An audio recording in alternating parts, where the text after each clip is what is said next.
Bonjour et bienvenue dans Les Experts. Aujourd'hui, je reçois pour cette nouvelle année Valérie Richard, l'experte dans la loi de l'attraction. Elle a écrit un livre qui s'appelle Réussir grâce à la loi de l'attraction que j'ai lu. J'ai passé un excellent moment au travers de ce livre. Ça a été un véritable voyage dans ce développement personnel, dans cette aventure effectivement de cette loi avec ses secrets, avec ses rebondissements. Ça a été vraiment super. Bonjour Valérie. Bonjour Philippe. Alors, pour commencer, peux-tu nous parler de ton parcours pour qu'on arrive à mieux te connaître? C'est intéressant parce que moi, j'ai commencé par une vie assez traditionnelle. J'ai fait de l'informatique pendant 15 ans. Mhm. Voilà, parce que j'avais envie de découvrir ce monde et puis de réussir dans la vie. Et puis je me suis rendu compte quand même au bout d'un moment que c'était pas mes valeurs et vraiment ce qui me plaisait. Après, j'ai fait beaucoup de développement personnel. J'ai découvert la biodanza parce que je suis aussi facilitatrice. Et puis la loi d'attraction. Et moi, mon truc, ça a toujours été de mettre plus de vie dans la vie, de pas vivre une vie où que cool mais un peu remplan-plan, mais plutôt d'être vraiment qui je suis. Et j'ai eu envie d'accompagner les personnes à être vraiment qui elles sont. Donc naturellement, je me suis mis à mon compte. J'ai arrêté l'informatique et puis j'ai décidé d'accompagner les personnes pour qu'elles créent la vie de leurs rêves. Formidable ça. Et peux-tu nous raconter une journée type de travail, du matin jusqu'au soir, comment ta journée se décompose? Ah, comme s'il y avait une journée type. Mais alors, moi j'aime bien. J'ai la chance d'habiter un appartement où il y a beaucoup de soleil. Et en fait, je travaille chez moi quand le soleil entre dans mon appartement. Et le moment où il part derrière un immeuble, je descends marcher dehors ou faire mes courses et je remonte quand il y a du soleil. Donc une journée type, c'est je passe beaucoup de temps à répondre aux mails de tous les participants. Parce que j'anime beaucoup d'ateliers, de coaching, de stages. J'écris des livres ou je suis en train d'écrire, parce que je suis toujours en train d'écrire un nouveau livre. Ça, c'était mon 7e, là, celui sur la loi d'attraction. Et puis, je peux faire un coaching en visio ou dans la journée ou préparer un atelier que je vais animer le week-end. Voilà, la journée se déroule comme ça. Et puis, je prends toujours du temps pour monter mes vibrations. Donc, pour marcher dehors ou pour faire du yoga ou pour faire du sport ou pour rencontrer des amis. Toujours aussi, je me prends du temps pour moi aussi dans la journée, chaque jour. Ok. Comment t'es venu à la loi de l'attraction en fait? Comment tu découvres cette fameuse loi? Eh bien, parce qu'un ami m'a donné un CD sur lequel il y avait ce film Le Secret, que beaucoup de gens connaissent puisqu'il y a un livre de Rhonda Byrne. Et moi, j'étais déjà dans le développement personnel, j'avais fait beaucoup de thérapie, beaucoup de choses comme ça. Ça me passionnait, mais là, quand j'ai découvert ça, je dis, waouh, nos pensées créent notre vie, mais c'est extraordinaire. Et là, tous mes amis m'ont dit, bah oui, évidemment, on le sait bien que nos pensées créent notre vie. Et là, j'ai dit, mais non, si vous le savez, pourquoi vous vivez pas d'autre vie?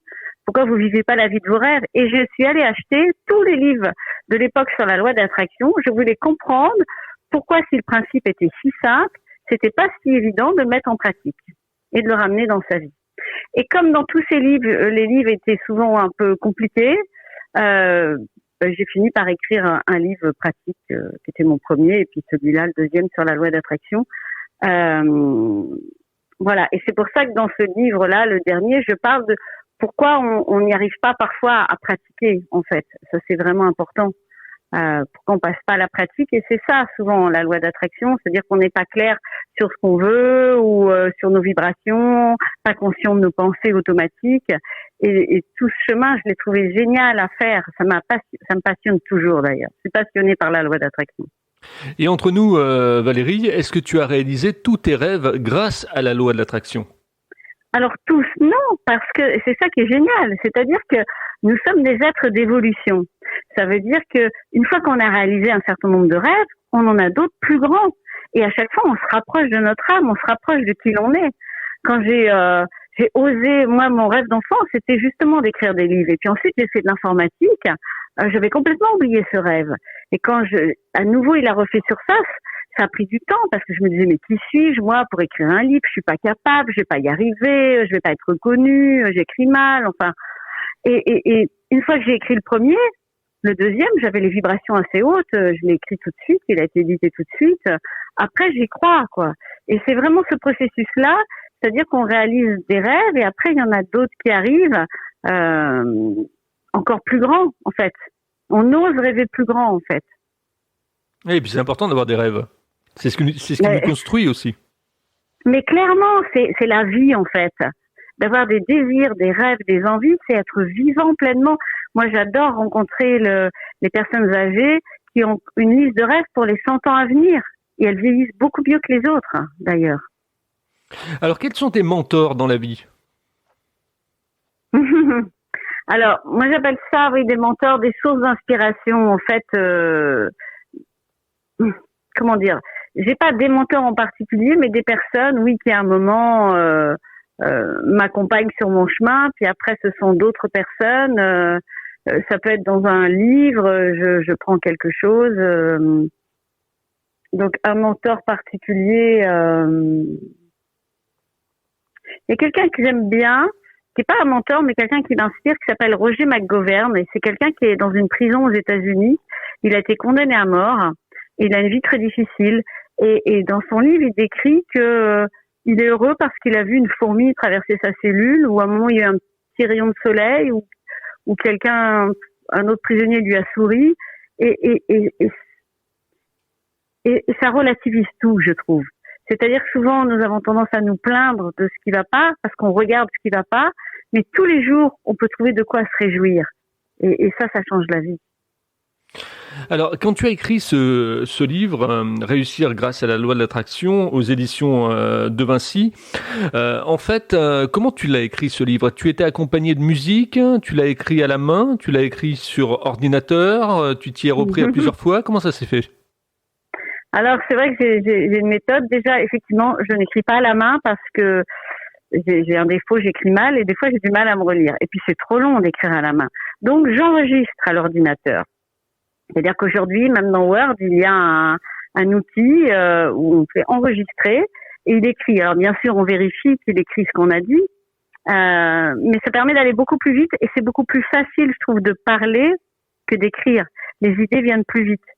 Et ensuite, moi, j'écris d'abord un sommaire et ensuite je décompose en paragraphes et en sous-paragraphes, ce qui fait qu'ensuite, quand je vois que j'ai un moment pour écrire, je prends un des sous-paragraphes et là, je l'écris en entier.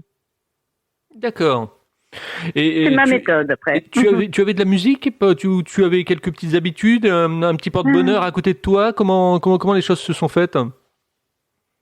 Non. Moi, je pratique, j'écris souvent le matin. Je préfère. Mais le reste du temps, le livre est toujours dans ma tête. C'est-à-dire que si je marche et qu'il y a une publicité qui me parle, si quelqu'un me dit quelque chose, je dis « Ah, ça, je vais le mettre dans mon livre », j'ai toujours un carnet sur moi et je vais noter l'idée. Si j'ai pas de carnet, je vais la noter sur mon téléphone. Mais allez noter tout de suite l'idée, parce que sinon, je sais qu'elle part. Et quand je suis en processus d'écriture, la vie m'apporte toujours des idées. Ou je tombe sur un article, ou je reçois un mail et je dis « Ouah, ça c'est génial, je vais en parler dans mon livre ». Et je fais des recherches. Et je fais un rituel du matin où je vais faire du yoga, des étirements, des phrases affirmatives, je prends mon temps. Et après, une fois que je sens que je suis en vibration haute, je me sens joyeuse, je me mets devant mon ordinateur et honnêtement, je n'ai jamais connu la page blanche. Il y a toujours toutes les idées qui viennent et j'écris au kilomètre. Et après, je corrige. D'accord. Au niveau de ce livre, il y a une belle couverture avec la terre, avec une main qui est tendue, des papillons. Ça a été réfléchi par toi, ça, ou ça a été une commande de l'éditeur? Alors, ça a été l'éditeur, mais je trouve qu'on était vraiment reliés parce que j'aime beaucoup les papillons. Le ciel, moi je regarde énormément le ciel, je trouve que le ciel est toujours beau, il est toujours changeant et ça nous donne une notion de l'impermanence. Et puis la terre, la main, enfin je l'ai trouvé magnifique cette couverture effectivement. Donc en fait quand je me sens alignée, la vie m'aide. J'ai pas besoin de m'occuper de tous les détails, elle m'apporte exactement ce que je veux parfois aussi, comme cette belle couverture. Alors, quel est le public de ce livre? Ce sont des femmes qui t'ont lu beaucoup, ce sont des hommes. Comment les clés se sont ouvertes? Alors, d'une manière générale, en développement personnel, j'ai affaire plutôt à un public féminin. Mais pas que. Il y a aussi des hommes, mais ce sont davantage des femmes. Voilà, je dirais de 40, 50 ans, 60 ans. Mais c'est la majorité. Après, tout le monde peut acheter ce livre. Tout le monde peut avoir envie de réussir sa vie. Tout le monde peut avoir entendu parler de la loi d'attraction. Et ce qui est important, c'est d'avoir la motivation de s'y intéresser, de lire, de réfléchir ou d'aller à des ateliers et de pratiquer. Ouais, de pratiquer. Et justement, dans le livre, oui. tu expliques bien qu'il faut écrire aussi ses rêves. Oui, et il y a une façon de les écrire aussi. Et ça, c'est vraiment un gros travail que je fais en coaching ou dans ma formation d'attraction ou dans mes ateliers. C'est comment écrire ses rêves. Et déjà, être lié à ses rêves, parce que souvent au début, les gens me disent ben non, j'ai pas trop de rêves. Et après, je peux commencer et dans ta vie, dans tel domaine, est-ce que ça te plaît? S'il y avait quelque chose à changer, tu changerais quoi? Et aider les personnes. Et une fois qu'on commence à ce que j'appelle tirer le fil des rêves, toutes les personnes ont plein de rêves en fait. C'est juste que souvent elles se disent de toute façon je pourrais pas les réaliser, j'ai pas envie d'être frustrée donc je préfère pas avoir de rêve parce que on a dit aux gens que nous étions dans un univers limité. Or c'est pas du tout le cas. Nous pouvons tout réaliser, tout être, tout faire, tout avoir. Ouais, parce qu'en fait tu l'expliques aussi dans le livre que tout est question d'énergie et que si on se met au rapport de la même énergie, en fait on devient cette énergie. C'est exactement ça. Exactement ça. Ça veut dire, l'exemple que je prends souvent, c'est j'ai envie d'une villa au bord de la mer. Donc j'habite une villa au bord de la mer, puisqu'on énonce les désirs au présent. Et puis, en même temps, quand on se promène au bord de la mer, on critique les gens qui ont des villas. C'est pas du tout la même vibration, c'est évident. Donc on va pas avoir tout de suite sa villa au bord de la mer. Mais c'est dire, je suis sûre un jour d'habiter au bord de la mer et j'imagine que je suis là, je sors sur ma terrasse et je sens l'air iodé, j'entends le bruit des mouettes, je sens la caresse du vent, du soleil, être complètement dedans et avoir une confiance totale, en fait. Oui, parce que c'est ça en fait pour les gens qui nous écoutent, ils doivent se dire mais comment je peux effectivement mettre en pratique cette loi de l'attraction? Il faut ressentir avant d'avoir vécu quoi. C'est ça, effectivement. Je fais parfois faire des visualisations dans mes ateliers, donc je leur demande d'imaginer un de leurs rêves réalisés. Il y a des personnes qui ont un sourire aux lèvres et je sais qu'elles sont sur le bon chemin. Puis il y a des personnes qui disent oui mais quand ça arrive c'est toujours pas là et qui sont tristes. Et elles sont dans une vibration de manque. Et ça met le désir à distance, en fait, la réalisation du désir à distance. Donc, c'est vraiment important d'y croire. Quel est le domaine, en fait, où la loi de l'attraction a le plus de mal à agir? Alors, ça dépend des gens. Ça dépend tellement des croyances. Pour certains, c'est très facile d'obtenir de l'argent ou des biens matériels. Pour d'autres, c'est très facile de créer des liens de cœur ou de créer des belles relations amoureuses. Pour d'autres, autre chose est facile. Ça dépend tellement de notre histoire personnelle. Vraiment. Ok, ça c'est dit. Et oui, parce qu'on est impacté par nos histoires personnelles qui créent à l'intérieur de nous des croyances qui, si on les remet pas en cause, dirigent toute notre vie jusqu'à la fin de nos jours. Et les croyances les plus fortes sont par rapport à nous-mêmes. Donc si les personnes qui nous écoutent pensent j'ai pas de valeur, je suis nulle, je suis pas capable, j'y arriverai pas, et ben c'est ce qui va se passer. Donc c'est important et je parle d'estime de soi dans mon livre parce que ça c'est une des bases. Ah oui, et puis ça me fait penser effectivement à Christophe Médici qui parle de saboteur. Et justement, Christophe que j'avais interviewé aussi dans les experts. Et c'est vrai que dans la loi de l'attraction, il faut pas être son saboteur. Il faut croire en soi. Alors, le saboteur va intervenir, c'est clair. Parfois, imaginez que vous arrêtez un travail qui vous plaît pas, comme ce que j'ai fait et que beaucoup ont fait, pour faire ce que vous aimez. Et au début, vous dites, ah là là, mais est-ce que je vais arriver à payer mes factures, mon loyer à la fin du mois? Il va venir, le saboteur, vous réveiller. Et là, c'est lui dire, écoute, tu m'as protégé. Maintenant, t'inquiète, je vais réussir. J'ai confiance, j'ai la foi. Et arriver à négocier avec lui. Et des fois, c'est important de négocier très fortement parce qu'il revient à la charge. Il y a des moments de doute qui font partie du processus. Et peu à peu, il y aura de moins en moins de moments de doute. Oui, parce qu'on va croire en soi de plus en plus. Exactement, oui. Et on la vit en soi et on la vit.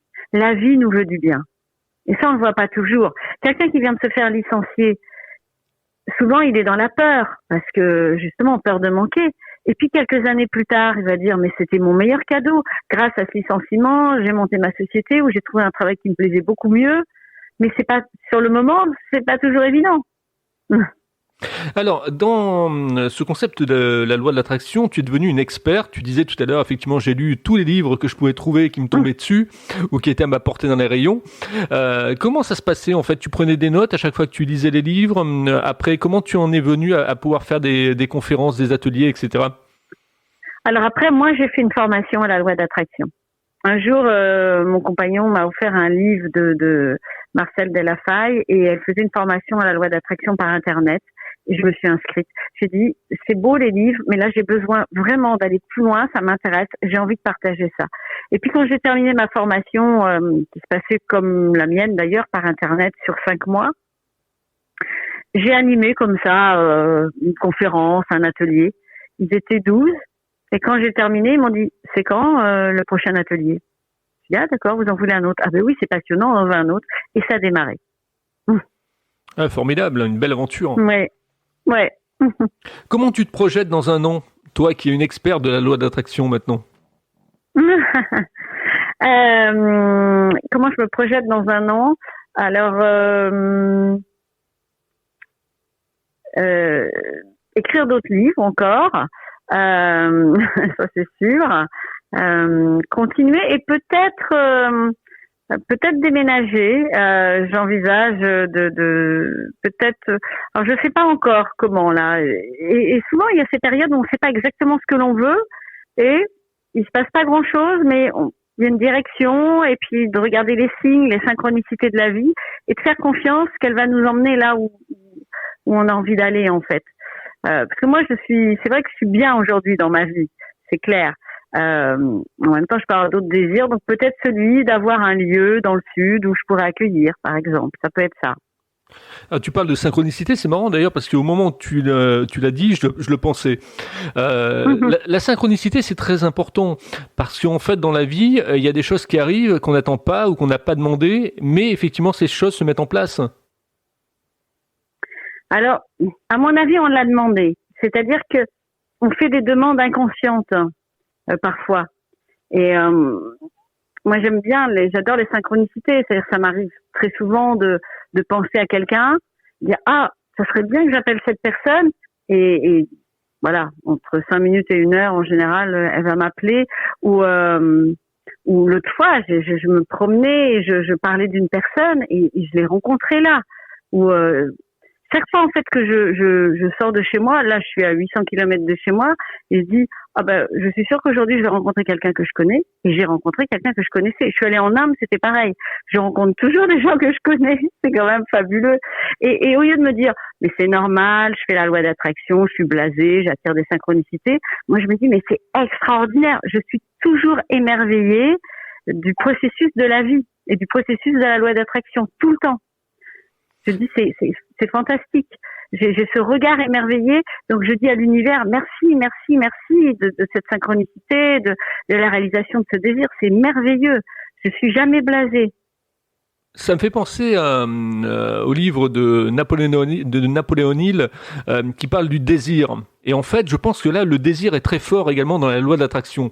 C'est-à-dire que si on n'a pas un désir qui est focus et où on est sûr d'une certaine manière effectivement de ce qu'on pense, ça ne peut point marcher, quoi.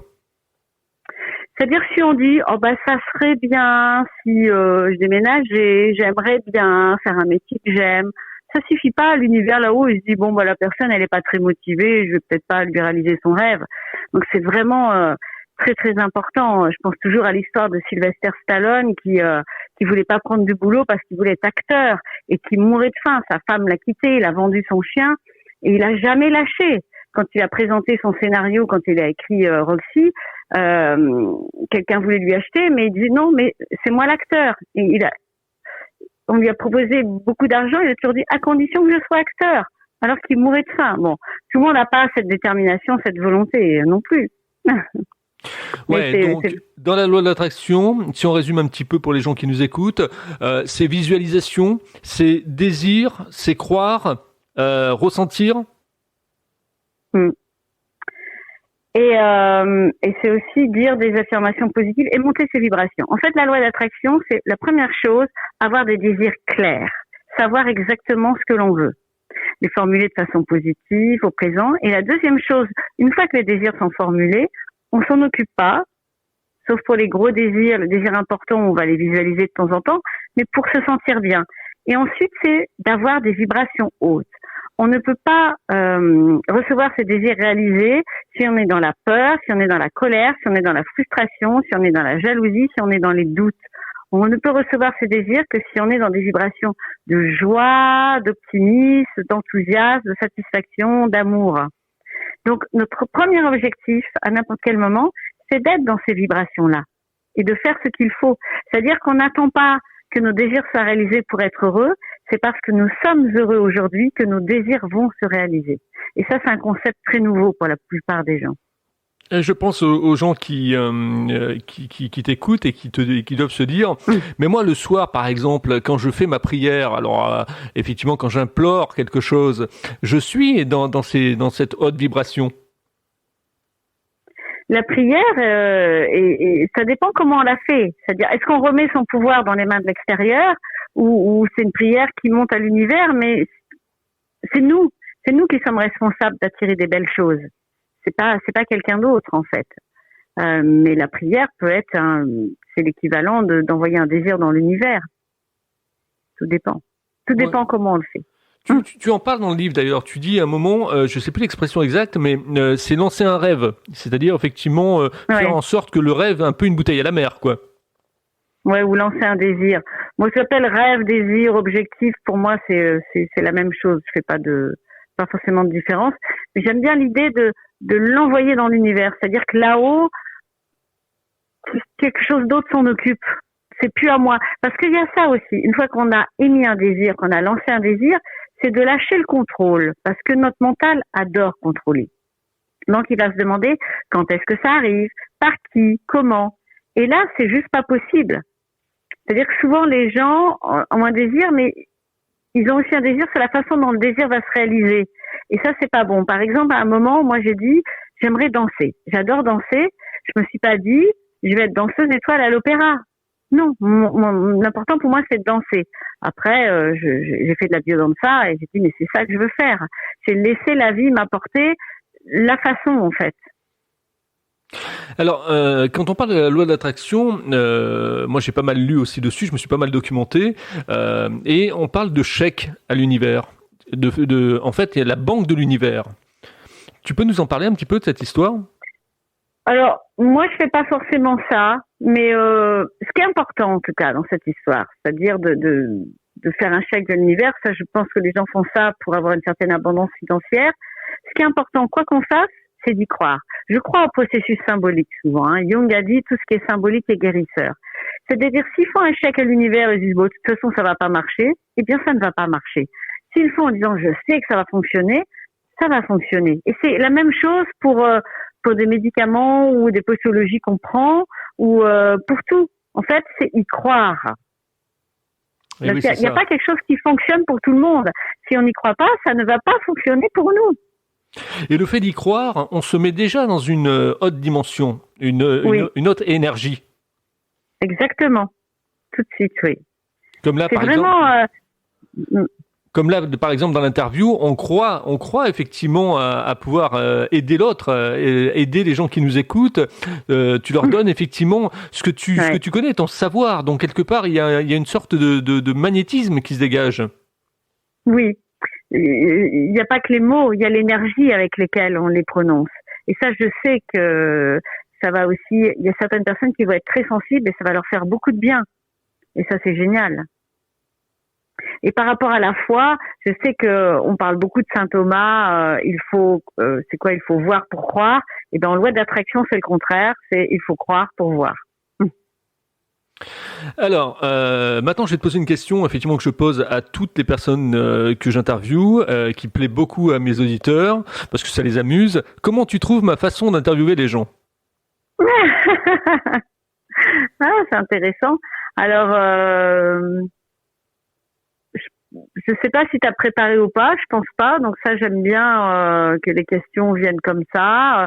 Je te sens intéressée et ça, j'aime bien aussi. C'est un sujet qui te passionne ou tu as déjà réfléchi à la question. Donc c'est plus motivant pour moi. Et il y a une belle dynamique, j'aime bien. Et c'est vrai que pour répondre à ta question, je prépare, je lis d'abord effectivement le livre de l'invité ou ou l'album j'écoute ou le film je vais voir, mais par contre ensuite je fais une trame de questions et après je rajoute d'autres questions en improvisation au fur et à mesure de notre discours. Sympa. Voilà ma façon de travailler. Au niveau de ce livre, réussir grâce à la loi de l'attraction, est-ce que tu penses en faire une suite? Est-ce que tu penses en faire un documentaire? Est-ce que ce livre va trouver effectivement une autre raison d'être? Je sais pas. Ce que j'aimerais bien, c'est que ça soit traduit un jour. Ça serait cool. Il y a eu des coupes dans le livre par rapport à l'éditeur ou pas? Alors, au départ, l'éditeur avait fait un certain nombre de corrections qui me convenaient pas du tout. Donc, j'ai refait et c'est resté mon livre. Non, donc il n'y a pas eu de coupe. Et, parce que voilà, c'est important. Après, c'est vraiment ce que j'ai produit, ouais. D'accord. Alors, avant de se quitter, tu vas nous dire comment on peut effectivement poursuivre ce dialogue avec toi. Donc, où on peut te trouver sur Facebook peut-être, sur LinkedIn, peut-être par mail, etc. Comment t'as envie de donner effectivement suite aux gens qui t'écoutent? Alors, la première chose, c'est d'aller sur mon site internet qui s'appelle valérie-richard.com. Donc, c'est facile. Où je parle de ce que je fais, j'y décris mon histoire aussi, ça inspire beaucoup de personnes, voir comment je suis arrivée là, vraiment, je détaille. Et après, je suis sur Facebook, j'ai une page pro, le bonheur, je suis sur WhatsApp, je suis sur LinkedIn, je suis sur Instagram, donc voilà, sur tous les médias. Et puis mon mail, c'est contact@valérie-richard.com. On le trouve sur mon site et je réponds toujours aux mails. D'accord. Eh bien moi, je t'ai découvert en fait par la radio de Frédéric Lautré que j'ai interviewé, qui s'appelle Dynamique Radio, dans l'émission Vivons Coachés de Christophe de Médicis. Oui. Et je t'ai envoyé un petit mail parce que justement, je me suis dit que ça va être marrant dans une émission qui parle de la loi d'attraction. Bon, on va faire un peu de synchronicité, quoi. C'était génial, ouais, je m'en rappelle. J'en ai parlé à Christophe et on a beaucoup ri, oui. C'était joyeux. Eh ben, écoute, Valérie, en tout cas, je te souhaite bon vent, comme on dit en Bretagne, pour la suite de tes projets. Le prochain livre parlera de quoi? Alors, j'ai une idée là et je vais l'écrire. C'est un processus pour se transformer, mais un processus simple, facile, en 21 jours et où il y aura des choses à écrire directement dans le livre et tous les jours quelque chose à faire. Et au bout de 21 jours, les personnes vont vraiment... C'est comme si je les prends par la main pour les emmener dans un processus simple de transformation. Un beau projet. J'espère que effectivement tu me feras l'honneur de venir en parler dans les experts. Quand il sortira? Avec joie. Merci. Merci Valérie, tu ne quittes pas, je te retrouve en antenne. Si vous aussi vous avez envie d'être interviewé, hein, c'est marrant le jeu de l'interview, je vous pose des questions, vous répondez par votre passion, par votre savoir-faire, par votre histoire personnelle. Eh bien, contactez-moi sur contact@libre-antenne.fr, contact@libre-antenne.fr. Je suis à la recherche, comme vous le savez, pour cette nouvelle année d'un sponsor. Donc vous êtes une entreprise en Bretagne ou effectivement en francophonie et vous souhaitez effectivement donc sponsoriser cette émission des experts, contactez-moi, on en parlera ensemble et vous verrez qu'effectivement que votre image de marque ressortira, je pense, de la meilleure façon dans les experts. Voilà, je vous dis à demain, hein, oui, à demain, comme disait effectivement Lucien Jeunesse sur France Inter, si vous le voulez bien, avec un nouvel invité. Merci de votre fidélité. Merci Valérie, tu ne quittes pas, je te retrouve en antenne. Ok, au revoir.